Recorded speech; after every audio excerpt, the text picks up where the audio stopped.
Hi, I'm Dr. Hedberg with International Medical Crisis Response Alliance, or IMCRA, which is a UN-affiliated medical education initiative. This module was developed by IMCRA for your use during the coronavirus pandemic. Its purpose is to provide you with accurate medical information derived from the U.S. Center for Disease Control analyses and the latest epidemiologic and virologic research. This presentation and its contents are the property of IMCRA and are protected by international copyright law. Well, it's now early August and some 4 months since our last video module on COVID. We stopped production at that time in late March because the end of the pandemic in the U.S. seemed reasonably assured. People appeared to understand the need and importance of facial coverings and tactile precautions. Cases had dropped in some regions, and the outlook was reasonably positive. But undertaking and enforcing appropriate medical restrictions nationwide did not come easily in the face of a government which dismissed them regularly and falsely assured people that the pandemic was about to go away pretty much on its own. Since that time, trusting in politicians rather than scientists and doctors, tens of thousands of Americans, especially in the southeastern part of the country, as you see here, have paid for this disinformation with their lives. And we cannot predict how much more suffering and misery is still to be attendant upon dismissal of the enduring danger and too early openings of facilities where large numbers of people gather together. Now, as you can see in this latest update of 5 August 2020, the United States currently wins the prize as global infection leader in this pandemic, with the less developed, high-poverty nations of Brazil and India running a not even close second and third. In fact, we're currently logging an unbelievable 4,770,379 confirmed cases of COVID-19 and 157,424 known deaths attributed to the disease. And these numbers grow daily.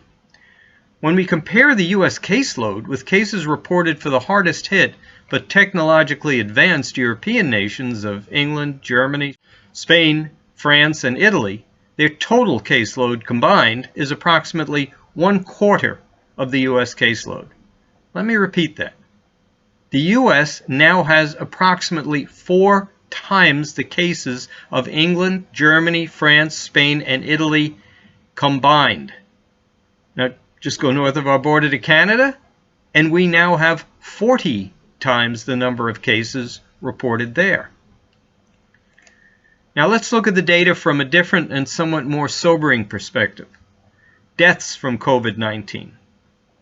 The total number of deaths in the U.S. from COVID now stands at 157,424. More Americans than died in the American Revolution, the War of 1812, the Mexican War, and Vietnam combined. In fact, as you see here, we've recently edged past the number of American soldiers killed in World War I. Worse, as you can see, these numbers have begun to increase again as the summer wears on.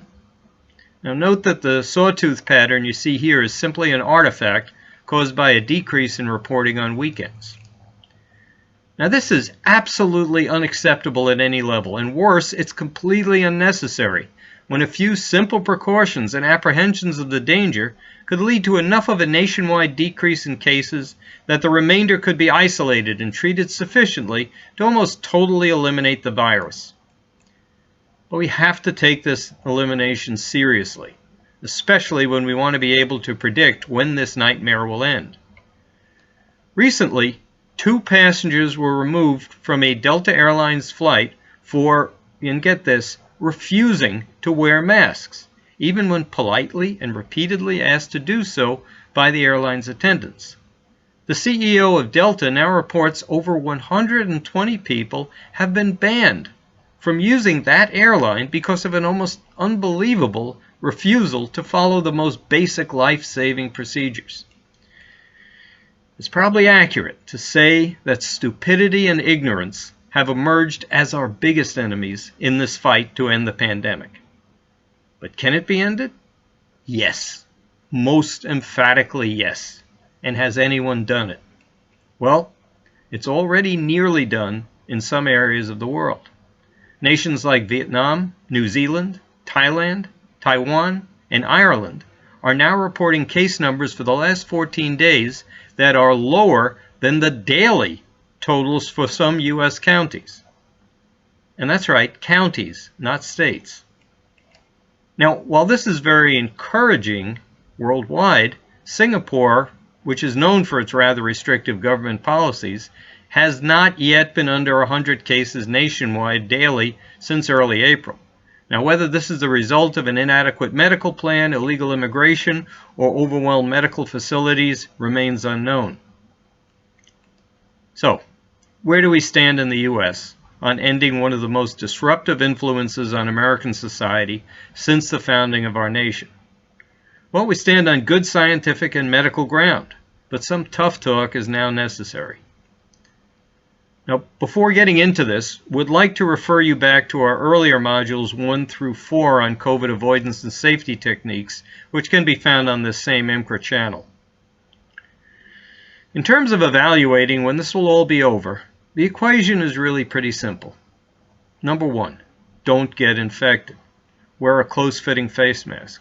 Use disposable or washable gloves when handling objects infected people may have touched. Maintain a 6 to 10 foot social distance with non-family at all times, and wash hands regularly and for at least 20 seconds with warm water and soap. It's not too difficult, simply a matter of self-discipline. Number 2, we identify and isolate all active cases for a period of 2 to 3 weeks. In many instances, this will involve the self-isolation of non-hospitalized patients, which are the vast majority of all COVID cases. With no incursions of infected people into a given area, a 2 to 3 week isolation of all active and possible cases will reduce the load to 0. And that last point is essential. So for number 3, travel restrictions must be mandatory and stringently enforced. For example, Connecticut began with 3 identified cases back in February, and all were traced to transmission from persons traveling into infected areas. Now, while the closing of state borders is impractical, some travel restrictions do need to be imposed. Perhaps the designation of medical regions with checkpoints along major highways. Now, you'll note that I haven't mentioned a vaccine. This is because none exists at present. And even when one does become available, vaccinating large populations will be a daunting, if not impossible, task. So ending this plague is tough, but it's also not impossible. A government which imposes good policies based on scientific and medical realities. A population which understands and follows the basic safety rules. And progress toward the treatment and containment should help us to eliminate the COVID-19 pandemic within the next year or so. We want to thank you for your attention. For further information and updates, please visit us at www.imcra.net or Google us at imcra/globalgiving.org. Once again, thanks for your attention and good health.